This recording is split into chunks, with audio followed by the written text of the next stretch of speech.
તમામ સમાચાર જોઈએ સુપરફાસ્ટ અંદાજમાં। રામનવમીને લઈ અયોધ્યા નગરી દુલ્હનની જેમ શણગારવામાં આવી। રામનવમીએ રામલલ્લાના કપાટ પર સૂર્ય તિલક થશે, ભક્તોનું ઘોડાપૂર ઉમટ્યું। કાલે 1390 પોઈન્ટ તૂટ્યા બાદ સેન્સેક્સમાં 358 પોઈન્ટનો ઉછાળો જોવા મળ્યો, જ્યારે નિફ્ટીમાં 77 પોઈન્ટનો ઉછાળો। ડીસા ફેક્ટરી બ્લાસ્ટ કેસમાં પંચનામા માટે પોલીસ ઘટનાસ્થળે પહોંચી ત્યારે મીડિયાને અટકાવવાનો પ્રયત્ન થયો। ડેમેજ અને કેટલોક મુદ્દામાલ છુપાવવા પોલીસનો પ્રયાસ। ડીસામાં ગેરકાયદે ધમધમતી ફટાકડાના ગોડાઉનમાં બનેલી દુર્ઘટનામાં 21 શ્રમિકોના મોત થયા છે। મૃતકો મધ્યપ્રદેશથી પેટુર રડવા ગુજરાત આવ્યા હતા। ડીસા સિવિલ હોસ્પિટલથી શ્રમિકોના મૃતદેહ લઈને મધ્યપ્રદેશના અધિકારીઓ વતન રવાના થયા। ચુસ્ત પોલીસ બંદોબસ્ત વચ્ચે પરિવારના સભ્યો પણ વતન રવાના થયા। બનાસકાંઠા જિલ્લા કલેક્ટર મિહિર પટેલે કહ્યું કે એમપીના મંત્રી, ઉચ્ચ અધિકારીઓ અને પરિવારજનોની હાજરીમાં 10 મૃતદેહની ઓળખ થઈ છે। દેવાસ જિલ્લાના 10 મૃતદેહ વતન લઈ જવા રવાના થયા।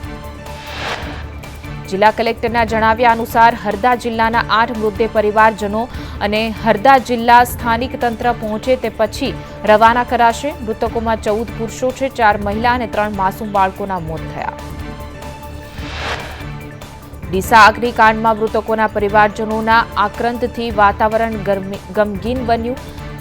સિવિલ કેમ્પસમાં ન્યાયની માંગ સાથે રસ્તા પર આળોટ્યા। પરિવારજનોને મીડિયાથી દૂર રાખવા પોલીસનો પ્રયાસ। ડીસા અગ્નિકાંડમાં મૃતકોના પરિવારજનોનું આક્રંદ। મૃતકના સ્વજનો મધ્યપ્રદેશથી ડીસા સિવિલ હોસ્પિટલ પહોંચ્યા। એક હતભાગીએ કહ્યું કે દીકરી અને જમાઈને જોઈ નથી શક્યો, સરકાર કંઈક સહાય કરે તેવી માંગ। દિયોદર એએસપી સુબોધ માનકરે કહ્યું કે આરોપીઓ સામે ફરિયાદ દાખલ કરવામાં આવી છે। એક્સપ્લોઝિવ એક્ટ અનુસાર ગુનો દાખલ કરાયો છે। બેદરકારી જણાશે તો પણ કલમનો ઉમેરો કરાશે।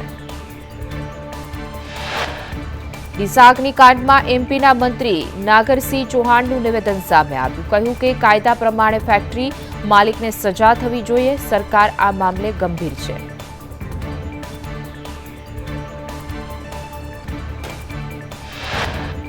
ડીસા અગ્નિકાંડમાં ગોડાઉનના માલિક પિતા પુત્રની ધરપકડ કરી। ઈડર નજીકથી આરોપી ખૂબચંદ અને તેનો પુત્ર દીપક મોહનાનીને પોલીસે ઝડપી પાડ્યા।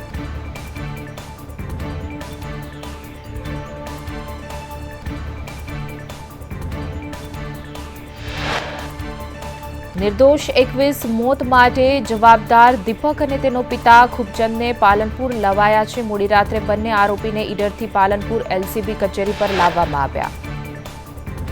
ડીસા અગ્નિકાંડમાં ફેક્ટરીનો માલિક દીપક મોહનાની સટ્ટોડિયો નીકળ્યો। અગાઉ અમદાવાદ પોલીસે સટ્ટા કેસમાં ધરપકડ કરી હતી। માર્ચ 2024માં આઈપીએલ મેચ પર સટ્ટાના કેસમાં ધરપકડ કરી હતી। અમદાવાદમાં કોંગ્રેસના રાષ્ટ્રીય અધિવેશનને લઈને રિવરફ્રન્ટ પર એસી ડોમ તૈયાર કરાયો। 9 એપ્રિલે રિવરફ્રન્ટમાં કોંગ્રેસનું રાષ્ટ્રીય અધિવેશન મળશે। 64 વર્ષ પછી અમદાવાદમાં કોંગ્રેસના રાષ્ટ્રીય અધિવેશનનું આયોજન। 8 એપ્રિલે કોંગ્રેસ વર્કિંગ કમિટીની બેઠક યોજાશે। કોંગ્રેસના રાષ્ટ્રીય અધિવેશનમાં સોનિયા ગાંધી, ખડગે અને રાહુલ ગાંધી સહિતના કોંગ્રેસના નેતાઓ હાજર રહેશે। ગુજરાતના શિવાકાશી ગણતાતા વાંચ ગામમાં સંદેશ ન્યૂઝના રિયાલિટી ચેકમાં ઠેર ઠેર ફાયર સેફટીના અભાવ જોવા મળ્યા। લાયસન્સ વિના ધમધમતા કારખાનામાં બંધ અને બિસ્માર હાલતમાં ફાયર સાધનો। રામનવમીના તહેવારને લઈ સુરત પોલીસે ડ્રોન મારફતે પેટ્રોલિંગ કર્યું। રેલવે સ્ટેશન આસપાસના વિસ્તારમાં પેટ્રોલિંગ કરાયું। મોરબીમાં 1 વીક 1 રોડ અંતર્ગત દબાણ હટાવવાની કામગીરી। દલવાડી સર્કલ પાસે દબાણ હટાવવાની કામગીરી કરવામાં આવી। કાચા પાકા બાંધકામ તોડી પાડવામાં આવ્યા। વાઘોડિયામાં ચોરી કરવા આવેલા શખ્સે દુકાન સળગાવી। પોલીસે શકમંદની પૂછપરછ કરતા થયો ખુલાસો। ચોરી બાદ ભરત રાઠોડિયાએ આગ લગાવી। નસવાડીમાં વળતરની માંગ સાથે રસ્તો બંધ। મુખ્ય રોડની જમીનનું વળતર ન મળતા રોષ જોવા મળ્યો. ઉકેલ ન આવતા ખેડૂત પુત્રએ રસ્તો બંધ કર્યો. 50 ગામને જોડતો રસ્તો બંધ કરાતા હાલાકી. સુરતમાં ઉનાળાની ઋતુ શરૂ થતાં જ રોગચાળો વકર્યો. ઝાડા ઉલટીના 2606, ટાઇફોઇડના 85 અને કમળાના 8થી પણ વધુ કેસ નોંધાયા. રોગચાળો વકર્યા બાદ આરોગ્ય વિભાગે 1.33 લાખ ઘરમાં સર્વે હાથ ધર્યા. રાજકોટમાં ફેક્ટરી અગ્નિકાંડમાં મોટો ખુલાસો. જેકે કોર્ટે કેમિકલ ફેક્ટરી મંજૂરી વગર ખડકી દીધી. નવાગામ પાસે સાબુ અને ડિટર્જન્ટ બનાવતી ફેક્ટરી જીપીસીબીની કોઈપણ મંજૂરી વગર ફેક્ટરી ધમધમતી હતી.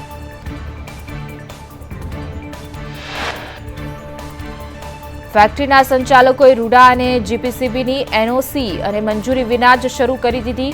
જેકે કોટેજ કેમિકલ ફેક્ટરી જેવી કેટલીક ફેક્ટરી પરવાનગી વિના ધમધમતી હશે તે મોટો સવાલ. ગીર સોમનાથમાં પડોશીએ જ સગીરા સાથે દુષ્કર્મ આચર્યાની ફરિયાદ નોંધાઈ. સગીરાને 6 મહિનાનો ગર્ભ રહેતા ભાંડો ફૂટ્યો. પ્રભાસ પાટણ પોલીસ સ્ટેશનમાં ગુનો નોંધાયો. અમદાવાદના કૃષ્ણનગરમાં લુખ્ખા તત્વો બેફામ. કૂતરાએ લઘુશંકા કરતા 3 લુખ્ખાઓએ આધેડને પાઇપથી માર માર્યો. વિડીયો ઉતારનાર મહિલાને માર મારવાની ધમકી આપી. સુરતમાં ઉધારમાં સિગારેટ નહીં આપતા એસિડ એટેક કરનારને પોલીસે ઝડપી પાડ્યો. કાપોદ્રા પોલીસે આરોપી રાકેશ બારૈયાને ઝડપ્યો. આરોપી સામે પ્રોહિબિશન સહિત 5 ગુનાઓ નોંધાયેલા. વડોદરામાં કુરિયરની દુકાનમાં ચાલતું જુગારધામ ઝડપાયો. પોલીસે દરોડા પાડી 8 જુગારીઓને ઝડપી પાડ્યા. પ્રમોદ ઉર્ફે પિન્ટુ રાણા જુગાર રમાડતો હોવાનો ખુલાસો થયો. કુલ 14 લાખનો મુદ્દામાલ પોલીસે જપ્ત કર્યો.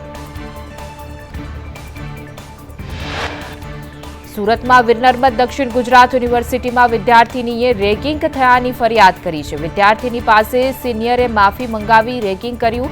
વિદ્યાર્થીનીને ઘરમાં ઘૂસીને વીએનએસજીયુમાંથી કઢાવી મૂકવાની અને મારવાની ધમકી આપવાનો આક્ષેપ. સુરતમાં વર્ક પરમિટ વિઝાના બહાને ઠગાઈ આચરવામાં આવી. યુવિન કન્સલ્ટન્સીએ 42 લાખની ઠગાઈ આચરી. છેતરપિંડી મામલે ઇકોસેલમાં ફરિયાદ નોંધાઈ. ગીર સોમનાથમાં નકલી ઘી માખણનો પર્દાફાશ. ઉનામાં જય ગોપાલ કરિયાણામાં એલસીબીએ દરોડા પાડ્યા. દુકાનમાંથી 210 કિલો શંકાસ્પદ જથ્થો જપ્ત કરાયો. ફૂડ વિભાગે સેમ્પલ લઈ તપાસ જથ્થો સીઝ કર્યો. રાજકોટના વિછિયાબાદ સગીરા સાથે દુષ્કર્મનો બનાવ બન્યો. 2 પરિણીત યુવકોએ સગીરા સાથે દુષ્કર્મ આચર્યું. સગીરાના પરિવારે વિછિયા પોલીસ મથકમાં ફરિયાદ નોંધાવી.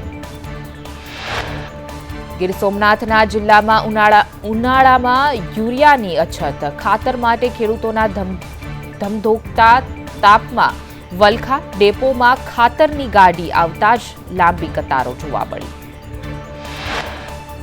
અમરેલીના બગસરામાં દાદાનું બુલડોઝર ફરી વળ્યું. 2 અસામાજિક તત્વોના મકાન તોડી પડાયા. અગાઉ બંને વીજ ચોરીમાં પકડાતા દંડ ફટકારવામાં આવ્યો હતો.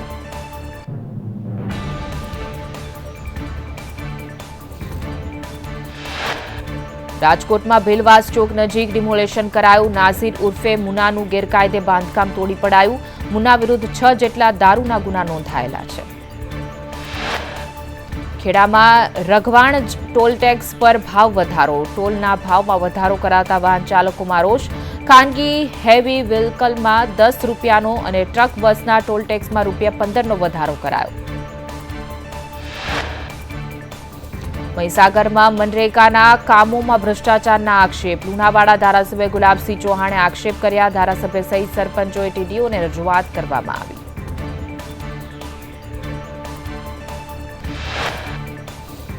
મોરબીમાં મચ્છુ 2 ડેમના 2 દરવાજા 2 ફૂટ ખોલાશે. મચ્છુ ડેમ 2ના દરવાજા રિપેરિંગ માટે ડેમ ખાલી કરાશે. તબક્કાવાર 3500 ક્યુસેક સુધી પાણી છોડાશે. મોરબીના 20 માળિયાના 9 ગામોને એલર્ટ કરાયા છે. જોધપુર, લીલાપુર, ભડિયાળ સહિતના ગામો એલર્ટ કરાયા છે. નદીના પટમાં અવરજવર ન કરવા લોકોને સૂચના અપાઈ. સુરત પોલીસે તમામ પોલીસ સ્ટેશનને ફટાકડા ગોડાઉનની સેફ્ટી ઓડિટ કરવા સૂચના આપી છે. ખામી કે બેદરકારી દેખાય તો કડક કાર્યવાહી કરાશે. ભરૂચના અંકલેશ્વરમાં મકાનમાં આગ લાગી. જીઆઈડીસીના ગોલ્ડન પોઈન્ટ પાસે આગનો બનાવ બન્યો. સ્થાનિકોએ આગ પર પાણી છાંટી કાબુ મેળવ્યો. સદનસીબે કોઈ જાનહાનિ નહીં. બીઝેડ કૌભાંડી ભૂપેન્દ્ર ઝાલાને જામીન મળ્યા. 2.10 લાખની લેતી દેતી મુદ્દે અમદાવાદ ગ્રામ્ય કોર્ટમાંથી રાહત મળી. 6,000 કરોડના કૌભાંડ કેસમાં જામીન નામંજૂર. ગાંધીનગરમાં મોડી સાંજે ફરી આરોગ્ય કર્મીઓ એકઠા થયા. બગીચામાં મોટી સંખ્યામાં ભેગા થયા કર્મચારીઓ. મોબાઈલ ટોર્ચથી પોતાનો વિરોધ નોંધાવ્યો. મોરબીમાં માલગાડી ટ્રેન પાટા પરથી ઉતરી જતા અકસ્માત સર્જાયો. વાંકાનેર ધમલ ફાટક નજીક ટ્રેન ટ્રેક પરથી ઉતરી જતા ટ્રેન વ્યવહાર ખોરવાયો. સાબરકાંઠામાં નકલી પોલીસ મામલે સ્થાનિકોમાં રોષ. પોલીસ કાર્યવાહી ન થાય તો ઉગ્ર આંદોલનની ચીમકી ઉચ્ચારી. યોગ્ય કાર્યવાહી મામલે સ્થાનિકોએ રજૂઆત કરી. પોરબંદર મહાનગરપાલિકા બનતા અનેક જગ્યાએ ડિમોલેશન. જિલ્લા કલેક્ટર દ્વારા પ્રેસ કોન્ફરન્સનું આયોજન. સ્વૈચ્છિક દબાણ દૂર કરવા જનતાને અપીલ કરાઈ. આજથી 900 જેટલી દવાઓ પર 0.5% વધારો. નેશનલ ફાર્માસ્યુટિકલ પ્રાઇસિંગ ઓથોરિટીએ આપી મંજૂરી. જનતાને મોંઘવારીનું વધુ એક ભારણ. રિલાયન્સના અનંત અંબાણીની દ્વારકા પદયાત્રા 5મા દિવસે કાફલા સાથે દ્વારકા આગળ વધ્યા. અનંત અંબાણીએ કતલખાને જતા મરઘાઓને બચાવ્યા.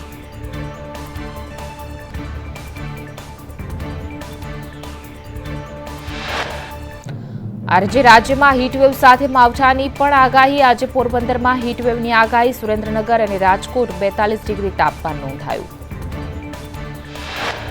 રાજકોટમાં હીટવેવ સાથે માવઠાની આગાહી. આજે સૌરાષ્ટ્ર, ઉત્તર અને દક્ષિણ ગુજરાતના 20 જિલ્લામાં માવઠાની આગાહી.